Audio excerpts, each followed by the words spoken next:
స్వప్నగిరి అనే రాజ్యంలో సామంతరాజు రాజ్యపాలన చేస్తూ ప్రజల బాగోగుల పట్ల ప్రత్యేక శ్రద్ధ తీసుకుంటూ ఉంటాడు. హరినాథుడు అనే మంత్రి రాజుకు నమ్మినబంటు. రాజు ఏ నిర్ణయం తీసుకున్నా మంత్రి అభిప్రాయం తీసుకోకుండా ఉండడు. రాజుకు హరినాథుడే బలమని, మంత్రిని తప్పిస్తే రాజు పాలన చేయలేడని ఇతర రాజ్యాల రాజులు అనుకుంటూ ఉంటారు. ఇలా ఉండగా ఒకరోజు రాజు దగ్గరికి వచ్చిన మంత్రి, మహారాజా, త్వరలో శత్రుముఖలు మన రాజ్యంపై దండెత్తుతాయని సంకేతాలు వినిపిస్తున్నాయి. మన శత్రువులలో ఏ రాజ్య శత్రువులు మంత్రివర్యా? అదే ప్రభూ, క్రితంసారి మణీంద్ర రాజ్యంపై మనం దండెత్తినప్పుడు వారికి ప్రాణనష్టంతో పాటు ఆస్తి నష్టం కూడా జరిగింది. అవునవును. వీటన్నింటికంటే ముందు సంగ్రామంలో అపజయం ఎదురు కావడంతో లెక్కకు మిక్కిలి అపకీర్తి కూడా మూటకట్టుకున్నాడు ఆ మణీంద్రరాజు. మీరు చెప్పింది 100% నిజం మహారాజా. కాని ఓటమి రుచిచూసిన వాళ్ళు రుధిరం మరిగిన వ్యాఘ్రంలా ప్రతీకారేచ్ఛతో రగిలిపోతున్నారు. బదులు తీర్చుకునేందుకు బలగాలని సైన్యాన్ని సిద్ధం చేస్తున్నట్లు సమాచారం అందింది. మణీంద్రరాజు ఎన్ని ఎత్తులు వేసినా, ఎన్ని పన్నాగాలు పన్నినా ధర్మమే గెలిచి తీరుతుంది. గెలవాలి కూడా. జరిగిందేదో జరిగిపోయింది మహారాజా. మనం కూడా ప్రతిదాడికి సంసిద్ధులై ఉండాలి. శత్రువులు ఎటువైపు నుంచి కత్తులు దూస్తారో తెలియదు. కనుక చీమ చిటుక్కుమన్నా ఉప్పెనలా ఎగిసిపడాలి. మణీంద్ర రాజ్యంలోని అతివతో మాట్లాడారనే నెపంతో మన రాజ్య యువకులను అత్యంత పాశవికంగా మరణదండన విధించాడు. తీరా చూస్తే ఆ రాజ్య మహిళే మన రాజ్య పురుషులతో మాట్లాడారని తెలిసింది. తప్పు తెలుసుకున్నాక పశ్చాత్తాపపడొచ్చు కాని పోయిన ప్రాణాలను మనం తీసుకురాలేము మంత్రి. కేవలం ఒక ఆడపిల్లతో మాట్లాడినందుకు ఇంత పెద్ద రణమా? అదెలా మహారాజా? ఆడవాళ్ల వల్ల రాజ్యాలే కూలిపోయిన ఉదాహరణలు ఎన్నో ఉన్నాయి. అవి ప్రపంచవ్యాప్తంగా కోకొల్లలు. ఆ విధంగా చూస్తే ఇదేమంత పెద్ద పోరు కాదులే మంత్రి. సర్లే, మన సైన్యాన్ని అప్రమత్తం చేయించండి. తీవ్రతను బట్టి వ్యాయామశాలలోని సొరంగంలో దాచిన అదనపు ఆయుధాలకు పని చెప్పండి. ప్రతిసారి దాడికి ప్రతిదాడే పరిష్కారం కాదేమో మహారాజా. మనిషి నాలుకకు మించిన ఆయుధం లేదు మహారాజా. కయ్యానికి కాలు దువ్వేలా చేయగలిగేది, శత్రువును కూడా శరణార్థిగా మార్చగలిగేది నాలుక ఒక్కటే మహారాజా. అంటే ఇప్పుడేమంటావు మహామంత్రి? సంగ్రామానికి సై అంటే ధనం ప్రాణనష్టం జరగడం పరిపాటి కదా. అందుకే తెలివిగా మసులుకొని తెగదెంపులు చేసుకుందాం. మీ ఆలోచన బాగానే ఉంది కాని ఎలా? చాలా సులభం మహారాజా. ఏ అమ్మాయితో మాట్లాడాడని ఆ మణీంద్రరాజు మన రాజ్య యువకుడికి మరణశిక్ష విధించాడో, మనం కూడా మణీంద్ర రాజ్యానికి చెందిన యువకుడితో మాట్లాడేలా ఒక నారీమణిని నటింపజేద్దాం. తనతో మాట్లాడినందుకు ఆ యువకుడికి మరణశిక్ష విధించవచ్చు. వాళ్ళు చేసిన తప్పే మనమూ చేస్తే వాళ్ళకి మనకి తేడా ఏముంటుంది మంత్రి? అక్కడికే వస్తున్నా మహారాజా. శిక్షించే సమయానికి మణీంద్రరాజు ఎలాగూ వస్తాడు. అప్పుడు మనం నాలుక అనే ఆయుధాన్ని ఉపయోగిద్దాం. మరణదండన విధించకుండా క్షమాభిక్ష పెడదాం. అనుకున్నట్టుగానే మణీంద్రరాజ్యంలోని యువకుడు స్వప్నగిరి రాజ్యంలోని మహిళతో మాట్లాడడంతో సామంతరాజు ఆ యువకుడికి మరణశిక్ష విధిస్తాడు. వార్త తెలుసుకున్న మణీంద్రరాజు సంధి చేసుకునేందుకు సామంతరాజుతో సమావేశం ఏర్పాటు చేస్తాడు. సామంతరాజా, మీరు చేస్తున్నది ఆమోదయోగ్యమైనదిగా లేదు. ఒక్క మహిళతో మాట్లాడినందుకు మా రాజ్య యువకుడికి మరణశిక్ష విధించడం ఎంతవరకు న్యాయం? న్యాయాన్యాయాల గురించి నువ్వు మాట్లాడకూడదు మణీంద్రరాజా. క్రితంసారి ఇదే పరిస్థితి తలెత్తినప్పుడు నేను కూడా ఇలాగే మా వాళ్ళను విడిచిపెట్టమని వేడుకున్నాను. కానీ నువ్వేమి చేశావు? అప్పటికే తన మరణం పూర్తయిందన్నావు. అవును, అప్పుడు నేను కఠిన హృదయుడనై ఉన్నాను. కాని ఇప్పుడు మీరు బంధించింది సాధారణ యువకుడు కాదు, నా సోదరీ పుత్రుడు, స్వయానా నా మేనల్లుడు. సమపాలనకు తిలోదకాలు వదిలేశా. మణీంద్రరాజా, ప్రజలకొక న్యాయం, నీ కుటుంబ సభ్యులకొక న్యాయమా? అయినా నీలా చిన్న నేరానికి కూడా మరణశిక్ష విధించేంత మూర్ఖుడిని కాదు. కాకపోతే తనకు వారం రోజులు చెరశాలలో ఉండమని తీర్పిస్తున్నాను. అటు పిమ్మట వచ్చి నీ మేనల్లుణ్ణి గైకొనిపో. ఇప్పటికైనా బుద్ధి తెచ్చుకొని క్షణికావేశ నిర్ణయాలు తీసుకుని ప్రజల ప్రాణాలతో ఆటలాడకు అని హితబోధ చేసిన పిమ్మట మణీంద్రరాజు అక్కడి నుండి వెళ్ళిపోతాడు. తన మేనల్లుడికి ఖైదు విధించడంతో పగతో రగిలిపోతాడు. సైన్యబలంతో సామంతరాజును ఎదుర్కొనడం అసాధ్యమని గ్రహించి ఏం చేయాలా అని ఆలోచిస్తూ ఉండగా మణీంద్రుడి దగ్గరకు వచ్చిన సేనాపతి, చింతించకండి మహారాజా, ఆ సామంతరాజుపై ఖచ్చితంగా పగ తీర్చుకుందాం. శరీరంపై తగిలిన గాయాలు కొన్ని రోజులకు మానిపోతాయి. అదే హృదయంపై దెబ్బ కొడితే మరణించే వరకు మర్చిపోరు. మనం కొట్టబోయే దెబ్బ అలా ఉండాలి. మరేం చేద్దాం? సామంతరాజుకు తన కుమారుడు హిమవంతుడంటే ప్రాణం. కాబట్టి రాజుగారి సుపుత్రుడిని బంధించి బలహీనత మీద కొడితే అప్పుడు రాజ్యపాలన మీద దృష్టి సారించలేడు. నువ్వు చెప్పింది సబబుగానే ఉంది. నమ్మించి వంచిస్తే రక్తం చిందకుండానే ప్రాణాలు విడుస్తాడు. ఇప్పుడు ఏం చేద్దాం? కొన్ని రోజులు వేచి చూద్దాం. అదును చూసి మాటు వేద్దాం. ఇలా ఉండగా సామంతరాజుకు ఆరోగ్యం క్షీణించడంతో రాజ్యపాలన చూసుకోవడం కష్టమవుతుంది. అప్పుడు హిమవంతుడిని పిలిపించి, రాసుపుత్ర, ఈ మధ్య నా ఆరోగ్యం క్షీణించింది. సభా మందిరానికి వచ్చేందుకు కూడా నా ఆరోగ్యం సహకరించడం లేదు. కొన్ని రోజులు నాకు విశ్రాంతి సూచించారు వైద్యులు.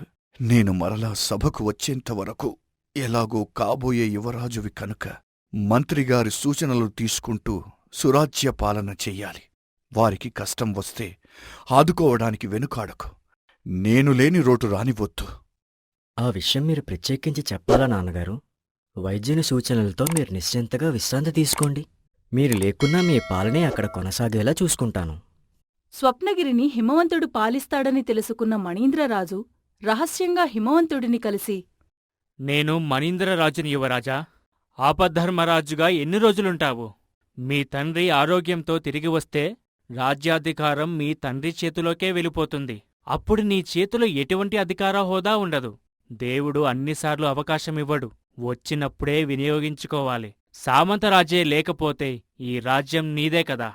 అంటూ మణీంద్రరాజు శకుని బుద్ధితో హిమవంతుడి మనసు మార్చే ప్రయత్నం చేశాడు. మీరు చెప్పేది నిజమే. మా తండ్రి ఉన్నంతవరకు నాకు విలువలేదు. ఆయన చెప్పేదే నేను చెయ్యాలి. సొంత నిర్ణయాలు తీసుకునే హక్కు కూడా కోల్పోతాను. అంటే ఇప్పుడు నేనేం చెయ్యాలి? భేష్! ఇప్పుడు మా దారిలోకి వచ్చావు. ముందు మీ తండ్రి అడ్డు తొలగించుకోవాలి. నువ్వు మీ తండ్రి తాగే పాలల్లో విషం కలిపి ఇవ్వు. క్షీరం సేవించి శయనించిన నీ తండ్రి ఉదయం లేచేసరికి శాశ్వత నిద్రలోకి వెళ్ళిపోతాడు. ఆ తరువాత ఈ రాజ్యానికి నువ్వే ఏకైక రాజువి. వీరి మాటలను చాటుగా విన్న మంత్రి హరినాథుడు కాసేపటి తరువాత హిమవంతుడి దగ్గరకు వచ్చి, చూడు యువరాజా, ఇప్పుడు వచ్చినవాడు మన పొరుగు రాజ్యం రాజు మణీంద్రుడు. మన శత్రువు. తన మేనల్లుడికి మీ తండ్రి శిక్ష విధించి వారం రోజులు ఖైదు చేశాడని కుట్రపన్ని నీ మనసును మలినం చేసే యోచనలో ఉన్నాడు.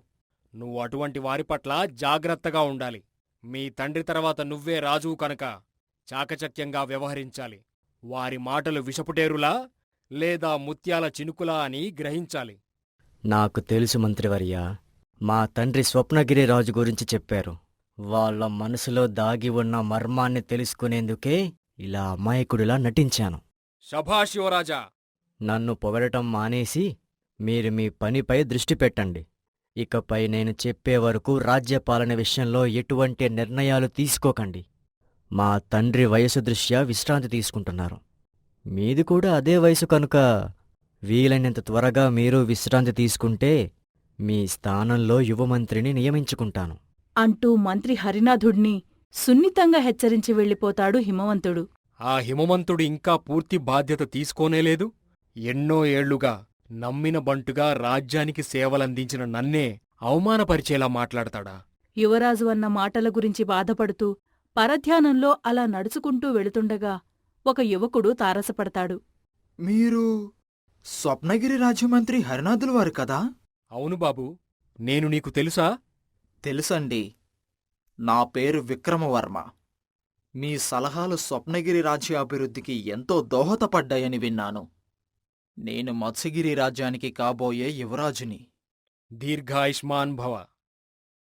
రాజ్య ప్రజలకు ఎటువంటి ఇబ్బంది కలుగకుండా మంచి పాలన చెయ్యి విక్రమవర్మ. మీ దీవెనలకు ధన్యవాదాలు. కానీ మిమ్మల్ని చూస్తుంటే దేని గురించో ఆలోచిస్తున్నట్టున్నారు? మీకేమి అభ్యంతరం లేకపోతే నాతో చెప్పండి. అందులో పెద్ద రహస్యమేమీ లేదు బాబూ. మా సామంతరాజు అనారోగ్యం కారణంగా రాజ్యపగ్గాలు తన కుమారుడైన హిమవంతుడికి అప్పగించారు. అతడు అనుభవలేమితో క్షణిక నిర్ణయాలు తీసుకుంటున్నాడు. నా అనుభవంతో సలహా చెబుదామంటే వయసు పైబడిన నువ్వు నాకేమి సలహాలిస్తావులే అని చులకనగా మాట్లాడాడు. మీరన్నట్టు హిమవంతుడు నిజంగా అల్పుడే అనుకుంటా. వటవృక్షమంత అనుభవం ఉన్న మిమ్మల్ని కాదని అప్పుడే మొలకెత్తుతున్న కలుపు మొక్కని నమ్ముకుంటున్నాడు. మీరేమి చింతించకండి. రేపు నేను మత్స్యగిరి రాజ్యానికి పట్టాభిషిక్తుణ్ణి కాబోతున్నాను. మీరు నాకు మంత్రిగా ఉండి మీ విలువైన సలహాలు ఇవ్వండి. ఎంత మాట యువరాజా! వయసులో చిన్నవాడివైనా పరిణితితో ఆలోచించడంలో నాకంటే పెద్దవాడివైపోయావు. నా అనుభవం నీ రాజ్యపాలనకు ఉపయోగపడుతుందంటే అంతకుమించి ఏం కావాలి? అని విక్రమవర్మ, మంత్రి హరినాథుడు మత్స్యగిరికి వెళతారు. అలా మంత్రి సలహా సూచనలతో విక్రమవర్మ సుపరిపాలన చేయసాగాడు. ఇదిలా ఉంటే హిమవంతుడు తన దుడుకు స్వభావంతో, ఏకపక్ష నిర్ణయాలతో, అనుభవలేమితో స్వప్నగిరి రాజ్యాన్ని, రాజ్య ప్రజలను కష్టాల్లోకి నెట్టేశాడు. ఒకరోజు హిమవంతుడు బాధతో కూర్చుని మంత్రి హరినాథుణ్ణి రాజ్యం నుండి పంపించేసి పెద్ద తప్పే చేశానే. నా అనుభవలేమి పాలనలో రాజ్యాన్ని అప్పుల ఊబిలోకి దింపేశాను. మీరు లేని లోటు రానివ్వనని మా తండ్రిగారికి మాటిచ్చాను. ఇప్పుడు నేనేం చెయ్యాలి అని ఆలోచిస్తూ ఉండగా అక్కడికి మణీంద్రరాజు వస్తాడు. మీరు మణీంద్రరాజ్యం రాజు కదా? అవును, బాగానే గుర్తించారు. తమరి రాకకు కారణమేమిటో తెలుసుకోవచ్చా? నువ్వు రాజ్యాధికారం చేపట్టిన తర్వాత రాజ్య అభివృద్ధి అధపాతాళానికి పోయిందని, రాజ్యాన్ని అప్పుల ఊబిలోకి నెట్టేశారని ప్రజల నుంచి మాకు సమాచారం అందింది. ఇవాళో రేపో మీ నాన్న మళ్లీ పీఠం అధిరోహిస్తారు. అప్పుడు మీ తండ్రికి నువ్వేమి సమాధానం చెబుతావు? గతంలోనూ నేను చెప్పిన మాటలు పెడచెవిన పెట్టావు. ఈసారి ఎటువంటి మోసం చెయ్యను. దయచేసి మా తండ్రిగారికి ఈ విషయం తెలియకుండా చెయ్యాలి. అందుకు నేనేం చెయ్యాలి? సముద్రానికి అవతల ఉన్న స్వర్ణదీవిలో వజ్రవైడూర్యాలు, మాణిక్యాలు, కెంపులు రాసులుగా పోసి ఉన్నాయనే సమాచారం అందింది. వాటిని తీసుకువచ్చేందుకు ధైర్యసాహసాలు కల యువకులు కావాలి. అటువంటి వాళ్ళు నా దగ్గర ఉన్నారు కాని వాటిని తీసుకురావాలంటే సముద్ర మార్గమే ఉత్తమ మార్గం. కాని సముద్ర రవాణాకు 1,00,000 వరహాలు అవసరం. నా దగ్గర ప్రస్తుతం అంత ధనం లేదు. నువ్వుగాని తలుచుకుంటే కావాల్సిన ధనాన్ని సమకూర్చగలవు.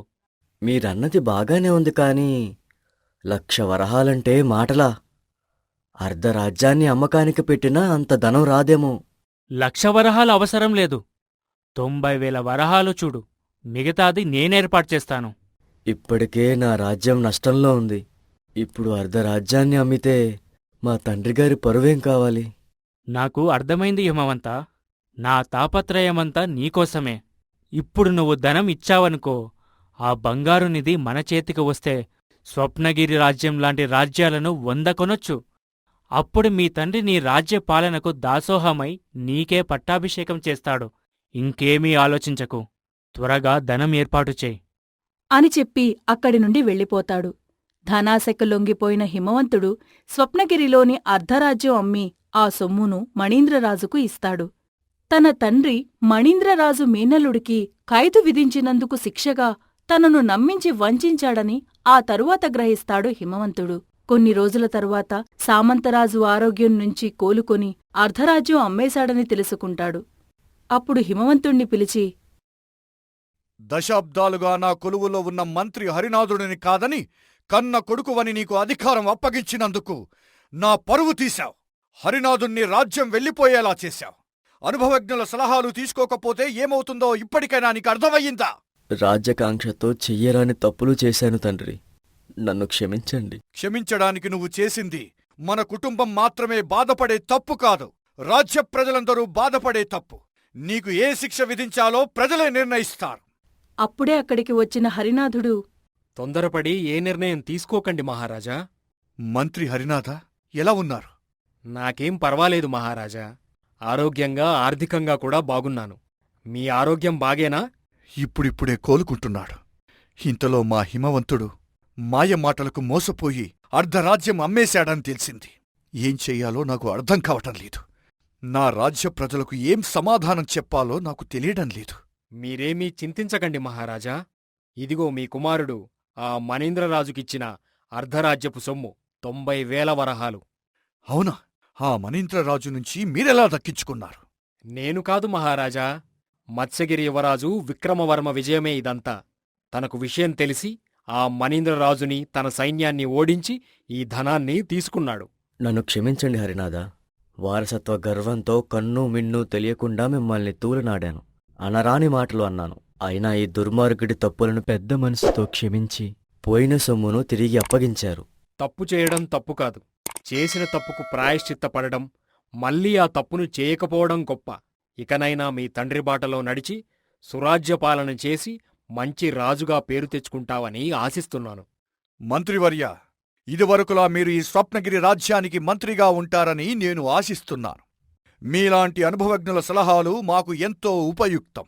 నన్ను క్షమించాలి మహారాజా. ప్రస్తుతం నేను మత్స్యగిరి రాజ్య యువరాజు విక్రమవర్మ కాంక్ష మేరకు ఆయన ఆస్థానంలో ప్రధాన సలహాదారునిగా ఉన్నాను. ప్రస్తుతం విక్రమవర్మకు నా సహాయం అవసరం.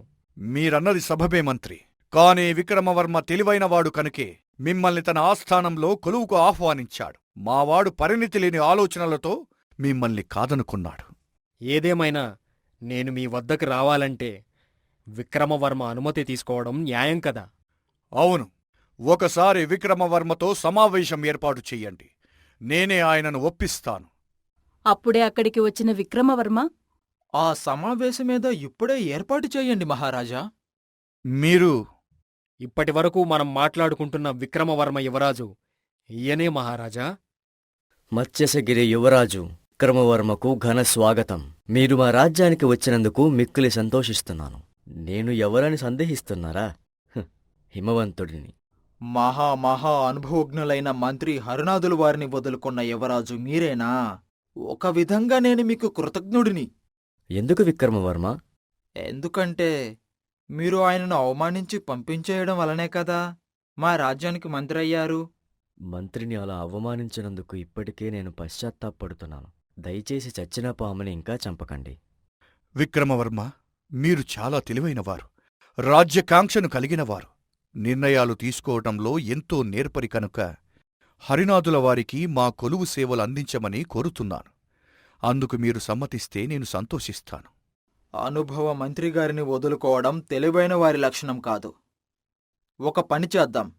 హిమవంతుడికి రాజ్యపాలన చేయగలనే ఆత్మవిశ్వాసం ఏర్పడే వరకు మంత్రిని మీ రాజ్యానికి సేవలు అందించమనండి. మా రాజ్యానికి మంత్రిగారి సేవలు అవసరమైనప్పుడు మేము కబురు చేస్తాం. ఈ ఆలోచన బాగుంది. మీరు సమ్మతించినందుకు ధన్యవాదాలు విక్రమవర్మ. సామంతరాజు విక్రమవర్మ మధ్య మంత్రి విషయంలో ఒప్పందం జరగడంతో మంత్రి హరినాథుడు 2 రాజ్యాలకు సలహాదారుడిగా ఉండసాగాడు.